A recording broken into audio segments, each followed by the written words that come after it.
अधिक माहिती घेणार आहोत आमचे प्रतिनिधी ओम देशमुख आणि सीमा आढे यांच्याकडून। सीमा आढेकडे आपण पहिल्यांदा जाणार आहोत। सीमा, कशा पद्धतीचं वातावरण सध्या पाहायला मिळते, कशा पद्धतीचं नियोजन करण्यात आलंय?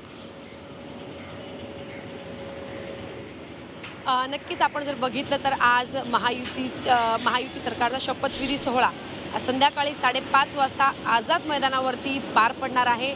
या सोहळ्यासाठी, शपथविधी सोहळ्यासाठी खरं तर महायुतीकडून जय्यत अशी तयारी करण्यात आलेली आहे। ती तयारी आपल्याला फक्त आझाद मैदान या परिसरामध्येच नाही तर संपूर्ण मुंबईमध्ये बघायला मिळते। या मेन गेटच्या बाहेर आपण सध्या उपस्थित आहोत आणि या मेन गेटच्या बाहेर आपण जर बघितलं तर शिवसेना शिंदे गटाकडून आणि भाजपकडून खास करून या दोन्ही पक्षाकडून मोठ्या प्रमाणात बॅनरबाजी खरं तर करण्यात आलेली आहे। सध्या या परिसरामध्ये, या परिसराच्या बाहेर, आझाद मैदानाच्या बाहेर फक्त आणि फक्त बॅनर्सची चर्चा होताना आपल्याला बघायला मिळत आहे। कारण प्रत्येक बॅनरवरती आपल्याला वेगवेगळे मजकूर आपल्याला बघायला मिळत आहे। लाडक्या बहिणींचे, महाराष्ट्राच्या लाडक्या बहीण भावांचा विश्वास, अशा आशयाचे बॅनर या ठिकाणी एकनाथ शिंदे यांच्या समर्थनार्थ लागलेले आहेत। तर दुसरीकडे देवेंद्र फडणवीस यांच्यासाठी सुद्धा वेगवेगळे बॅनर आपल्याला या ठिकाणी झळकताना बघायला मिळत आहे।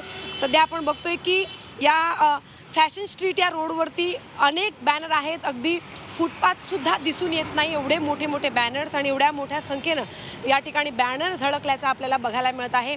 देवेंद्र फडणवीस यांच्यासाठी तर अनेक बॅनर आपण या ठिकाणी बघतोय, कारण ते आता राज्याचे नवे मुख्यमंत्री होणार आहेत। वेगवेगळे मजकूर आपल्याला बघायला मिळत आहे। देवेंद्रजी सकारात्मक राजकारणाचे प्रेरक, महाराष्ट्राच्या भविष्याचे योजक, भाजपच्या विजयाचे गमक, अशा आशयाचे बॅनर आणि त्यांना शुभेच्छा देणारे अनेक बॅनर आपण या ठिकाणी बघतोय। खरं तर एक वेगळं शक्ती प्रदर्शन, मोठं शक्ती प्रदर्शन आज या शपथविधी सोहळ्याच्या निमित्तानं महायुतीकडून मुंबईत केलं जात आहे।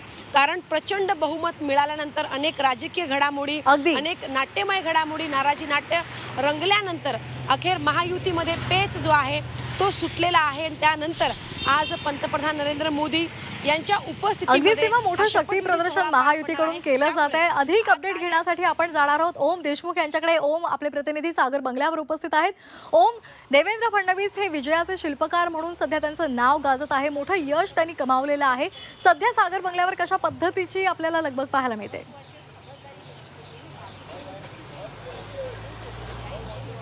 निश्चितच जसं तू सांगितलंस की देवेंद्र फडणवीस हे महायुतीच्या विजयाचे शिल्पकार म्हणवले जात आहेत आणि अगदीच बरोबर आहे।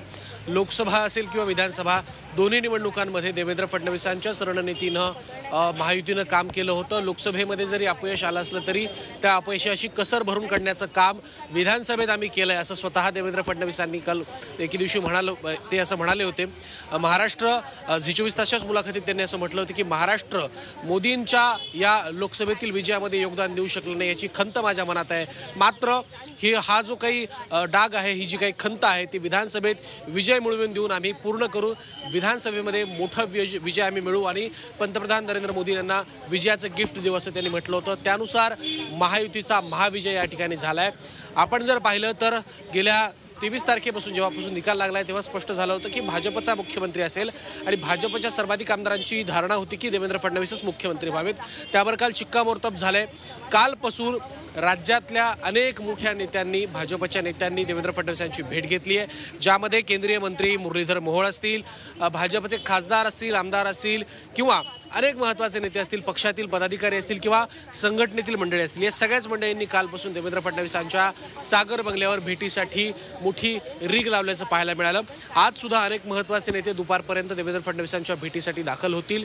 साधारणपणे दुपारी 12 वाजेपर्यंत राज्याच्या या सगळ्या महायुती सरकारच्या शपथविधीचं स्वरूप जे काय ते स्पष्ट होईल। सद्यस्थितीमध्ये तरी 3 जण या ठिकाणी आज शपथ घेत आहेत असं कळतंय। मात्र 12 वाजेपर्यंत जर कुणाला शपथविधीच्या संदर्भात फोन गेले किंवा त्यांना मंत्रिमंडळामध्ये सहभागी होण्यासाठी आजच्या शपथविधीसाठी फोन करण्यात आले तर त्या सगळ्या संदर्भात 12 वाजेपर्यंत अंतिमतः शपथविधीचं जे काही स्वरूप आहे ते स्पष्ट केलं जाईल। मात्र सद्यस्थितीत तरी 3 जण शपथविधी घेत आहेत आणि राज्याचे मुख्यमंत्री म्हणून देवेंद्र फडणवीस सलग 3ऱ्यांदा हा शपथविधी घेत आहेत। तिसऱ्यांदा भाजपला फडणवीसांच्याच नेतृत्वामध्ये 100हून अधिक जागा मिळाल्यात। त्यामुळे निर्विवादपणे देवेंद्र फडणवीसांच्याच नावावरती मुख्यमंत्री पदाच्या संदर्भात शिक्कामोर्तब होणं अपेक्षित होतं, तसा काल शिक्कामोर्तब झालेलं आहे। त्यामुळे आजचा हा शपथविधी नेमका कशा प्रकारे साजरा होतोय, जसं आता आपल्या प्रतिनिधी सीमाने सांगितलं की मोठ्या प्रमाणात भव्य अशी बॅनरबाजी करण्यात आली, कटआउट लावण्यात आले। त्यामुळे आजच्या या शपथविधीकडे सगळ्यांचं लक्ष, कारण खूप मोठा भव्य दिव्य असा शपथविधी करण्याचा प्रयत्न भाजप प्रणित महायुतीकडनं केला जातोय। 19 राज्यांचे मुख्यमंत्री असतील, पंतप्रधान असतील किंवा इतर महत्त्वाचे नेते असतील, हे या शपथविधीला उपस्थित राहणार आहेत। त्यामुळे आजच्या या शपथविधीकडे सगळ्यांचंच लक्ष लागलंय। अगदी धन्यवाद सीमा आणि ओम, आपण दिलेल्या या सविस्तर माहितीसाठी।